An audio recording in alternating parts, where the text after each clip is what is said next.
Iran, America और Israel के दरमियान जो जारी जंग है अब एक नए मोड़ पर दाखिल हो चुकी है, जहां पर अमेरिकन सदर जो है वो कहते हैं कि वो 2 से 3 हफ्तों में निकल जाएंगे, लेकिन इसके पीछे कुछ राज छुपे हैं कि आखिर क्या वजूहात हैं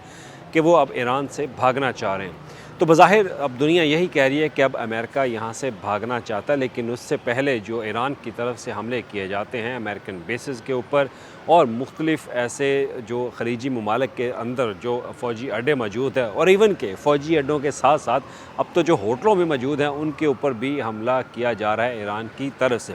लेकिन रात गए ईरान की तरफ से एक नया निशाना जो है वो हदफ उन्होंने मुकर्रर किया। वो हदफ मुकर्रर IRGC की तरफ से किया गया और बाज़ाब्ता तौर पर उन्होंने ऐलान किया कि अब ईरान जो है वो उन टेक्नोलॉजीज़ जो कंपनीज़ हैं अमेरिकन की जो ख़लीज ममालिक के अंदर मौजूद हैं उनके हेडक्वार्टर्स को निशाना बनाएगा। ये सबसे बड़ा एक समझ लें कि एक नया टारगेट जो है वो ईरान की तरफ से तय किया गया है। अब ईरान इन मुकामात पर निशाना बनाएगा। अब ये कंपनियां कौन सी हैं? इन कंपनियों का तल्लुक़ हमारे फ़ोन से भी है। हम यूट्यूब इस्तेमाल करते हैं, हम फेसबुक इस्तेमाल करते हैं, हम गूगल इस्तेमाल करते हैं और इसके अलावा जो टेस्ला की कंपनी है एलोन मस्क की, उसके ऊपर भी निशाना बनाने का बाकायदा तौर पर उन्होंने निशाना जो है वो बनाने का ऐलान जो है वो कर दिया है। उन्होंने कहा है कि वो अब इसको हदफ बनाएंगे और IRGC की तरफ से बाकायदा एक बयान जारी किया जाता है, क्योंकि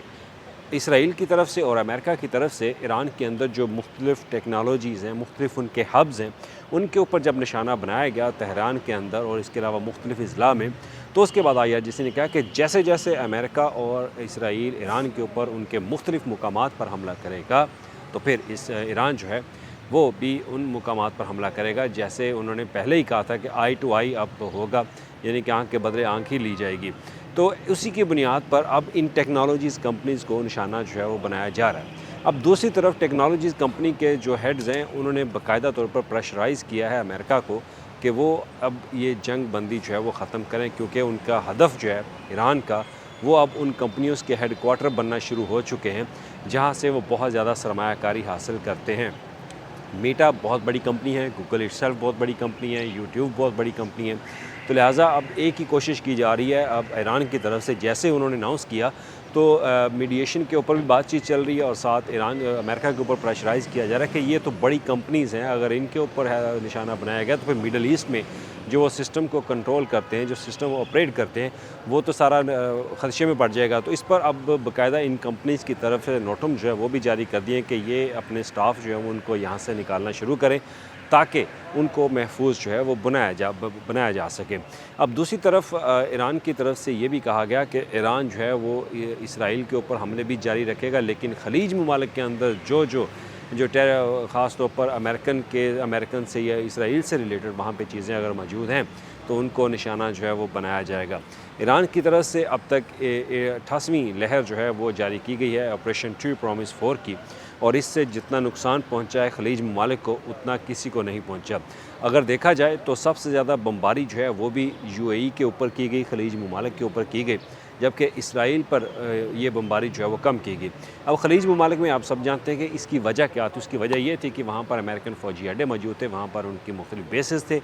और इसके अलावा उनके जो ट्रुप्स हैं वो होटलों में जाके ठहरना शुरू कर चुके थे। तो जब होटलों में ठहरना शुरू कर चुके थे तो उस पर ईरान ने बाकायदा निशाना बनाया फिर उन होटलों के अंदर। और इसमें भी बड़ी इंटरेस्ट बात सामने ये आई कि ख़ास तौर पर अमेरिका की तरफ से ये इल्ज़ाम लगाया गया कि जनाब ये जितने भी जो सैटेलाइट इमेजेस हैं और इनकी डाटा इंफॉर्मेशन है लोकेशन के हवाले से वो सारी प्रोवाइड की जा रही है रशिया की तरफ से। और बाकायदा जो वज़ीर आज़म हैं यूक्रेन के, उन्होंने भी बाकायदा ये भी इंफॉर्मेशन जो है वो शेयर की UAE के साथ भी और सऊदी अरेबिया के साथ भी कि जनाब ये जो तमाम तर इमेजेस सैटेलाइट प्रोवाइड कर रहा है ये तो रशिया कर रहा है, क्योंकि यूक्रेन की तरफ से एक इन्फॉर्मेशन जो है वो उनको प्रोवाइड की जाती है तमाम तर डॉक्यूमेंट्स रजिस्ट्रेशन के हवाले से। और आपने देखा होगा कि इससे पहले भी जब ये मुलाकात होती है सऊदी अरेबिया के साथ एक डिफेंस मुआहिदा होता है और UAE के साथ होता है, कतर के साथ होता है, तो उनके साथ साथ उनको ये इन्फॉर्मेशन प्रोवाइड की जाती है। बिहाइंड असल में इसके पीछे जो है वो रशिया है, रशिया जो है वो ये सारी इन्फॉर्मेशन उनको प्रोवाइड कर रहा है। तो लिहाजा इस पर रशिया की तरफ से मॉस्को की तरफ से बाकायदा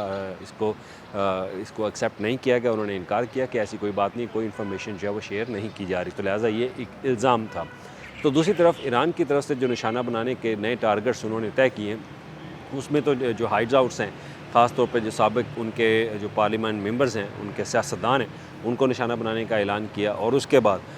ये मुख्तलिफ़ टेक कंपनियाँ, इससे पहले तो अमेज़न को दुबई के अंदर जो है वो हिट किया गया, और उसके बाद से इन कंपनीज़ की तरफ से अब प्रेशराइज़ जो है वो किया जा रहा है अमेरिका को। अमेरिकन के जो पार्लियामेंटेरियंस हैं और उसके साथ अमेरिकन जो प्रेसिडेंट हैं, उनको तमाम तरह इंफॉर्मेशन प्रोवाइड कर दी गई है कि ईरान के पास एग्जैक्ट उनकी इंफॉर्मेशन मौजूद है, और जैसा माजी में ईरान की तरफ से इन जो अहदाफ उन्होंने तय किए थे, उन अहदाफ पे उन्होंने हमला किया, तो लिहाजा अब अगर इन कंपनियों पे हमला होता है तो ये बहुत बड़ा नुकसान होगा इन तमाम टेक कंपनीज़ के हवाले से, क्योंकि टेक कंपनीज़ जो हैं वो बहुत बड़ा सरमाया लेके आती हैं अमेरिका के अंदर। तो अमेरिका नहीं चाहता कि उनकी टेक कंपनियों के ऊपर जो है वो कोई हमला करे, तो लिहाजा इसी की बुनियाद पर अब अमेरिका की तरफ से ये कहा जा रहा है कि अब वो 2-3 हफ़्तों में यहाँ से निकल जाएंगे।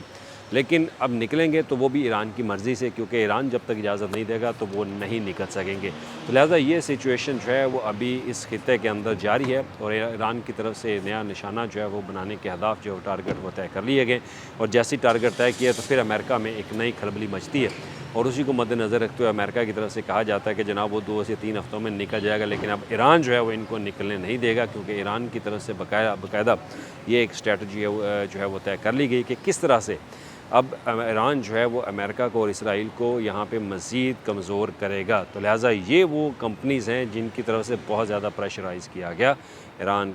अमेरिका को कि यहाँ से निकलने की कोशिश करें। तो उसी बुनियाद पर पाकिस्तान ने भी अपनी सालसी जो है उसको मज़ीद तेज़ किया, और चीन में जो मुलाकात होती है चीनी वज़ीर ख़ारजा मिस्टर वांगी के साथ, तो वो मुलाकात भी बड़ी हेल्पफुल रही, और उसमें भी जो चीनी मीडिया रिपोर्ट कर रहा है कि ये बहुत बड़ी मुलाकात थी। अब तक की इस मिडल ईस्ट में होने वाली जो जंग है उसमें चीन और पाकिस्तान एक अहम किरदार जो है अदा करेगा, लेकिन मेन जो सहरा है वो पाकिस्तान को जाता है, और पाकिस्तान इसमें अहम किरदार जो है अदा करेगा। लेकिन इस खित्ते के अंदर जो नई बदलती सूरत हाल है वो यही दिखाई देती है कि अमेरिका यहाँ से भागना चाहता है, लेकिन ईरान अमेरिका को यहाँ से भागने नहीं देगा। अगर भागेगा भी तो वो शराइत होंगी, लेकिन वो शराइत होंगी तो सिर्फ़ ईरान की। अब तक के लिए शुक्रिया।